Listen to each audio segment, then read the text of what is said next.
यही सब के भाई फारूक भाई जो है छोड़ने वाले हैं। कुछ नाराजगी तो थी। आपने एक लिस्ट जारी कर दी जो मानपुर शिवाजी नगर की थी, डायरेक्ट ही रिलीज कर दी। तो हम लोग को ऐसा पता चला है कि भाई उसमें फारूक शाब्दी की इंटरफेरेंस या उनसे सलाह नहीं ली गई थी। अभी होता नहीं है इम्तियाज भाई कि अगर आप पार्टी पे कैंडिडेट के लेटरहेड पे आप नाम डिक्लेयर कर रहे हो महाराष्ट्र प्रेसिडेंट का, तो मुझे लगा कि अलग अलग तो नहीं होगी। अच्छा, आप और जो ये सब चल रहा है, वारिस भाई एकदम कोना पकड़ लिया, मतलब मुंबई प्रेसिडेंट फैसला लेगा, क्योंकि आज तक कभी ऐसा नहीं। फारूक शाब्दी की ये बात आ रही है और कैंडिडेट नाराज हो गए, तो डैमेज कंट्रोल के लिए खाली ये किया जा रहा है। फिर 15 तारीख के बाद ऐसा तो नहीं कि फारूक भाई जरा आप लोग कोई दूसरा मुंबई प्रेसिडेंट आ जाए, तो मुंबई को आप लोग निगलेक्टेड क्यों करते? तो 2014 का वो दौर याद है इम्तियाज भाई, जब अकबर भाई बाइकों पे रैली निकालते थे। आ गए हैं आप ये समझ। बार-बार चेंज करेंगे तो कैसे आएंगे? नहीं, मैं आपको यकीन, कुछ लोगों ने ये भी कहा कि फारूक शाब्दी ने ना पार्टी को ब्लैकमेल करने के लिए मैसेज चलाया। दोस्तों, कल से एमआईएम मुंबई को लेके बहुत सारे वायरल मैसेज हो रहे चल रहे हैं, और हमने भी मैसेज चलाए थे कि एमआईएम में क्या फूट हो गई है, क्योंकि सुबह से एक मैसेज चला था कि फारूक शाब्दी जो है, जो मुंबई प्रेसिडेंट है, वो शाम तक रिजाइन कर देंगे। बाद में जैसे जैसे डेवलप हुआ वहाँ पर फिर इम्तियाज भाई का एक इंटरव्यू सबको दिखा दिया कि एक प्रेस रिलीज हुई थी, इम्तियाज भाई ने की थी, कैंडिडेट डिक्लेयर किए थे वहाँ पर। तो वो कैंडिडेट डिक्लेयर करने पर जो है बाद में उनका एक उसका एक्सप्लेनेशन आया, उसके बारे में बात करेंगे। इम्तियाज भाई, कल क्या हो गया था अचानक ये सब बातें गाय के बारे में? यही सब के भाई फारूक भाई जो है छोड़ने वाले हैं, कुछ नाराजगी तो थी। देखिए, हर रोज मेरे पार्टी के अंदर औरंगाबाद में कोई ना कोई मुझसे नाराज रहता है। सुबह रहता है और शाम तक फिर वापस हम वैसे ही उसके ऊपर आ जाते हैं इसमें। हाँ, देखिए, जब आप एक बहुत बड़ी पार्टी चलाते हैं, उसमें मुख्तलिफ आप अपनी अपनी राय रहती है उसमें। कभी हम उनकी राय एक्सेप्ट करते हैं, कभी नहीं करते हैं। असद साहब कभी मुझसे नाराज़ रहते हैं, मुझे इख्तियार नहीं है, लेकिन कभी ना कभी मुझे भी ऐसा लगता है कि मैं असद साहब से नाराज़ हूँ करके। तो एक फैमिली की तरह मामला होता है साहब। छोटे छोटे मुद्दों के ऊपर कुछ इश्यूज होते हैं जो पर्सनल नहीं होते हैं। फारूक भाई का मकसद क्या है? मजलिस को मुंबई में बढ़ाना। इम्तियाज जलील का मकसद क्या है? महाराष्ट्र के सदर की हैसियत से कि महाराष्ट्र के अंदर हर जगह मजलिस ने मजबूत होना। और हम दोनों का लक्ष्य एक ही है कि हम असद साहब के हाथ को मजबूत करना। अब इस प्रोसेस के अंदर अगर फारूक भाई की कोई राय है जो मुझे एक्सेप्टेबल नहीं है, या मेरा कुछ मशवरा है जो फारूक भाई को लगता है कि नहीं ये वो नहीं है, तो वो एक डिफरेंस ऑफ ओपिनियन हो सकता है। इसका मतलब ये नहीं होता है कि साहब अब इतना मामला बढ़ गया है करके उसमें। आप तो इतने सीनियर है उसमें, बड़े बड़े आपने सियासी पार्टियों के लीडरों को देखे होंगे उसमें। हमारे पास ऐसा कुछ भी नहीं है अल्हम्दुलिल्लाह। पिछले साल की बात की जाए, एमएलए इलेक्शन के टाइम पे एंड टाइम पे इम्तियाज जलील आते हैं और फयाज अहमद को भी वही हिसाब से कि इनको पार्टी से वो जो हटाया जाता है या पद से हटाया जाता है। तो ठीक है, इलेक्शन के टाइम पे एमआईएम जो है एक रणनीति अलग लेके आती है जो पार्टी के कैडेट्स को पसंद नहीं आती। लेकिन साहब, ये पहली मर्तबा ऐसा हो रहा है फारूक शाब्दी साहब की सदारत में कि जितने उम्मीदवारों ने फॉर्म भरे हैं, वो सबको यहाँ पर दारुसलाम के ऊपर हेड ऑफिस के ऊपर बुला के उनका इंटरव्यू लिया जा रहा है। एक प्रोसेस जो हमने पूरे महाराष्ट्र के अंदर मुंबई ऑफिस के ऊपर, वही हमारे लिए तो ये दारुसलाम ही है साहब, मुंबई दारुसलाम। तो ये पहली मर्तबा हो रहा है।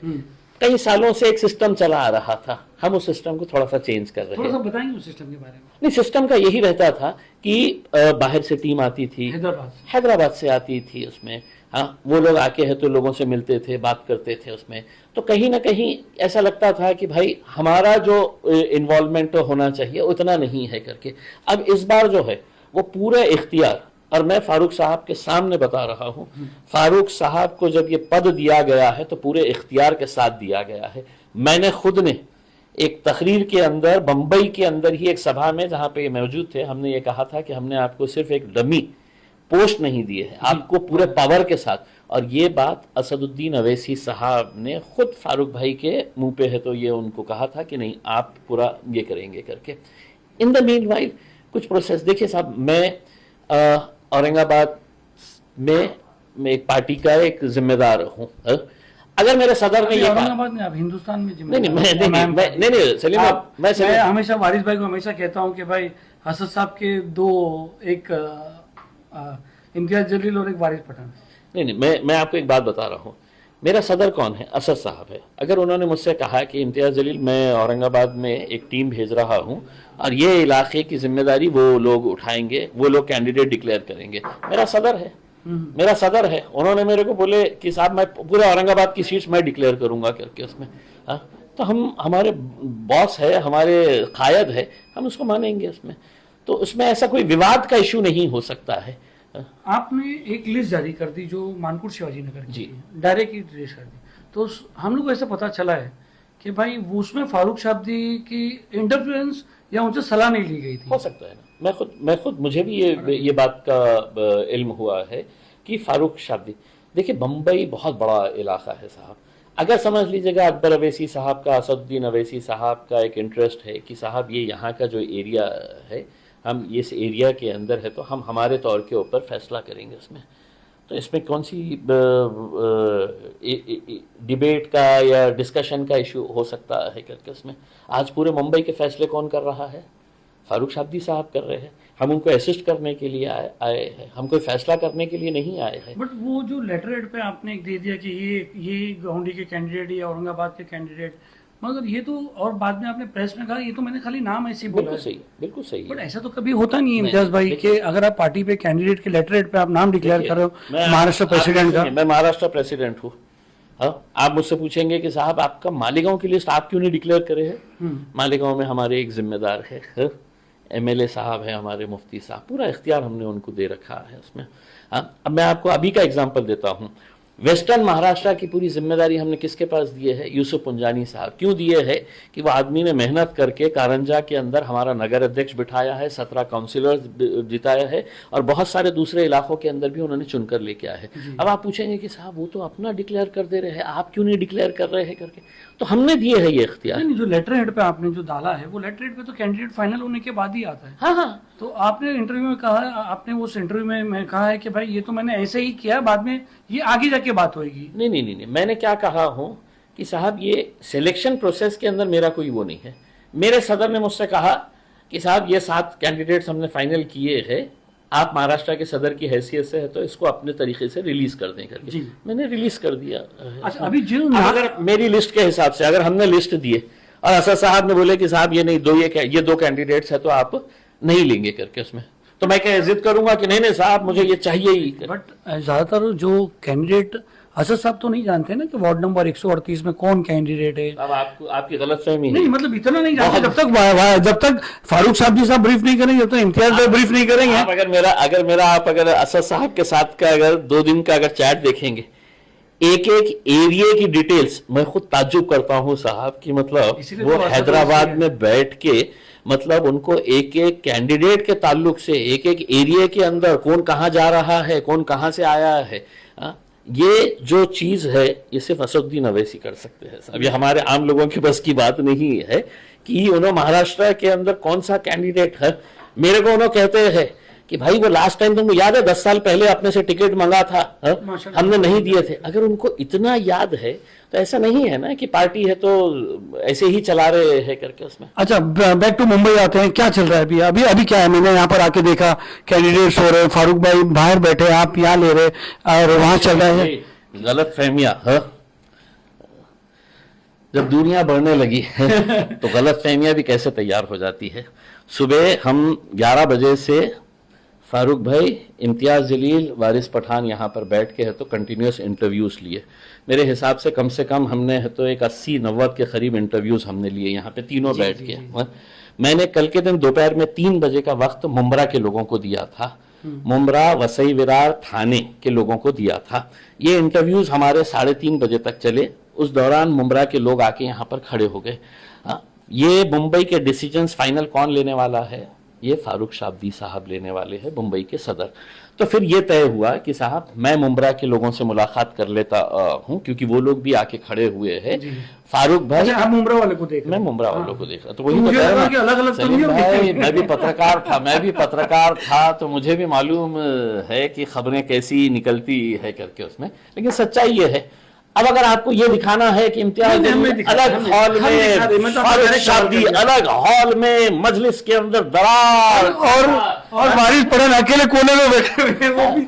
अच्छा, आप और जो ये सब चल रहा है, वारिस भाई एकदम कोना पकड़ लिया, मतलब बारिश आप पूरे उसमें देख लीजिएगा कि हम 3 लोग यहाँ पे बैठे थे, उसके बाद फारूक शाब्दी साहब, वारिस भाई वहां पे बैठ के है तो उन्होंने इंटरव्यू लिए है।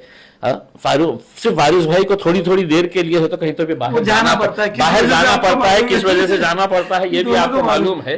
अब इत्तेफाक ये हुआ कि उन्होंने उस काम के लिए गए और आपकी एंट्री हो गई, तो अब आपको है तो पूरा मसाला मिल गया कि इम्तियाज जलील बंद हॉल में, फारूक शाब्दी बाहर बैठे हुए, वारिस पठान एक हॉल कोने हो में। गया, खबर बन गई सलीम भाई। जी, फारूक साहब, ये एक तो नया ट्रेंड हो गया, अगर आप आज कह रहे हैं मुझे, क्योंकि मैं भी मजलिस को जब से मुंबई में 2013 से आई हुई है, मैं भी उस टाइम भी गली उसका आगाज हुआ था, तो जब से मैं फॉलो करते हुआ, ये पहली बार आपने एक वर्ड यूज किया है कि मुंबई प्रेसिडेंट जो है, फारूक शाब्दी का नाम हटा दीजिए कि मतलब फारूक शाब्दी मुंबई प्रेसिडेंट फैसला लेगा, क्योंकि आज तक कभी ऐसा नहीं हुआ।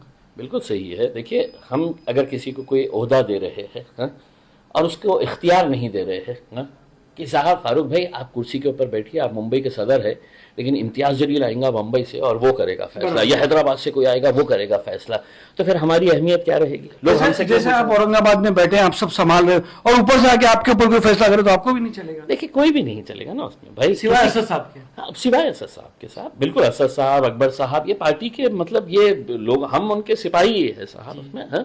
तो आज के दिन एक सिस्टम को हम बदल रहे हैं।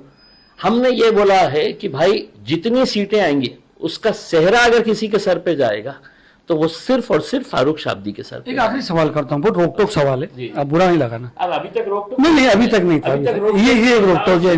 कहीं ऐसा तो नहीं हो गया कि मजलिस जो है थोड़ा सा, क्योंकि इलेक्शन 15 दिन बाद है, फारूक शाब्दी की ये बात आ रही है और कैंडिडेट नाराज हो गए, तो डैमेज कंट्रोल के लिए खाली ये किया जा रहा है, फिर 15 तारीख के बाद ऐसा तो नहीं कि फारूक भाई जरा आप लोग कोई दूसरा मुंबई प्रेसिडेंट आ जाए? देखिए, ऑनेस्ट आंसर, ऑनेस्ट आंसर मैं आपको ये बता रहा हूँ कि हमारी सबकी कोशिश ये है कि मुंबई के अंदर मजलिस के अच्छे नतीजे आने चाहिए करके, उसमें यकीनन फारूक भाई भी अच्छे से अच्छे उम्मीदवार को लाने की कोशिश कर रहे हैं।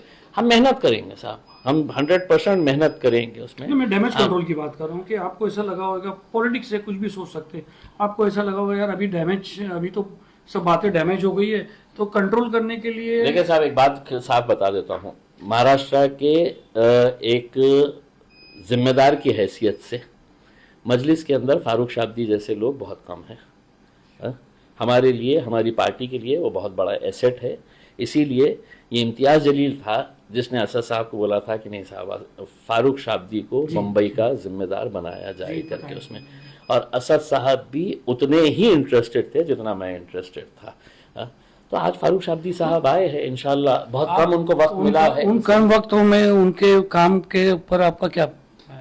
अच्छा है साहब, मतलब मैं देख रहा हूँ ना, मैं, आप ताज्जुब करेंगे सलीम भाई, मैं जो इंटरव्यूज देख रहा था मुझे यकीन नहीं हो रहा था कि मुंबई में ऐसे ऐसे लोग, ऐसे यंगस्टर्स, ऐसे प्रोफेशनल्स जो है वो मजलिस के साथ आज जुड़ने के लिए तैयार है।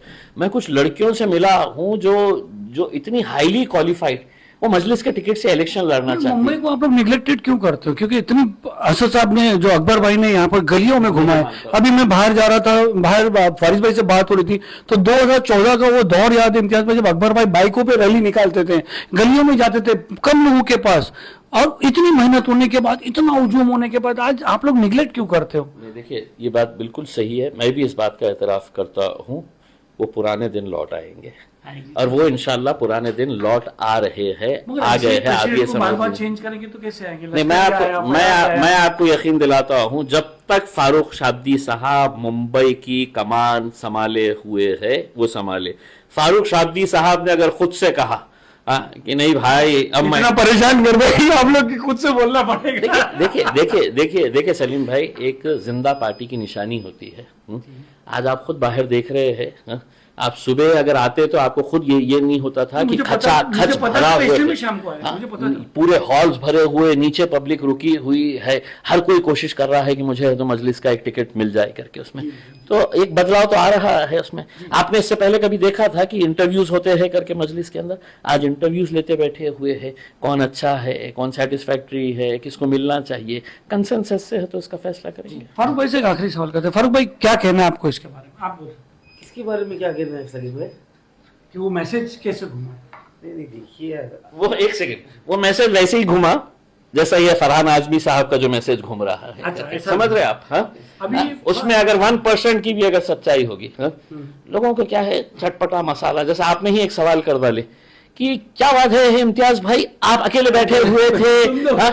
अगर आपने ये खबर चला दी और इम्तियाज जलील ने इसका खुलासा नहीं किया होता, नहीं, मैं एक बात बता रहा हूं, इम्तियाज जलील ने उसका खुलासा नहीं किया होता तो बाहर तो यही मार्केट में चला जाता था ना। अरे वो भी तो ये सोच सकते हैं ना, जो आ रहा है अपना इंटरव्यू दे, बोले भाई अंदर बैठा है, वो अंदर बैठा है। भाई क्या कहना है इम्तियाज भाई? आज तो बड़ा ही अच्छा दिन है आज माशाल्लाह। जो मैं जोश देख रहा हूँ एमआईएम की कैडर में, ये इन लोगों का बोलना, हमारे कैडर का, कि ये जो आज उनके साथ हो रहा है, जो इंटरव्यूज लिए जा रहे हैं, और वो लोग इतने खुश हैं कि हमारे महाराष्ट्र प्रेसिडेंट जनाब इम्तियाज जलील साहब खुद बॉम्बे आकर, बॉम्बे की हेड ऑफिस पे बैठकर उम्मीदवारों के इंटरव्यूज ले रहे हैं।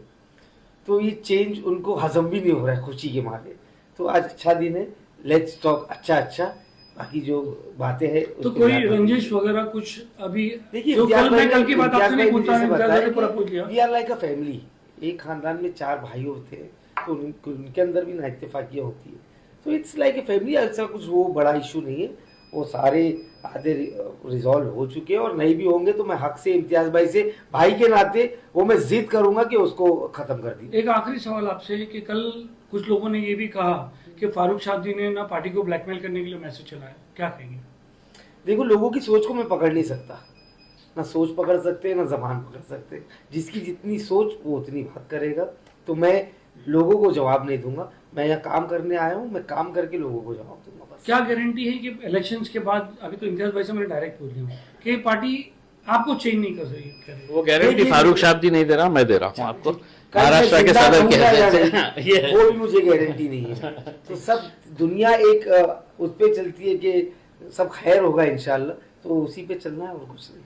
दोस्तों, इम्तियाज जलील साहब थे और फारूक शाब्दी साहब। तो अभी फिलहाल मुंबई टीम में सब डैमेज कंट्रोल हो चुका है, जो भी डैमेज हुआ था, जो भी हो रहा सब कंट्रोल हो गया। दोनों बैठ के आपस में बात कर रहे हैं। इन दी एंड आपने डैमेज बता ही दिए है करके, उसमें जब डैमेज था ही नहीं ये है। हाँ? आप तो दूसरे फरहान आजमी की जैसी भाषा कर रहे हैं। आप कुछ भी बोल सकते हैं। नहीं है तो सलीम शेख, गली न्यूज।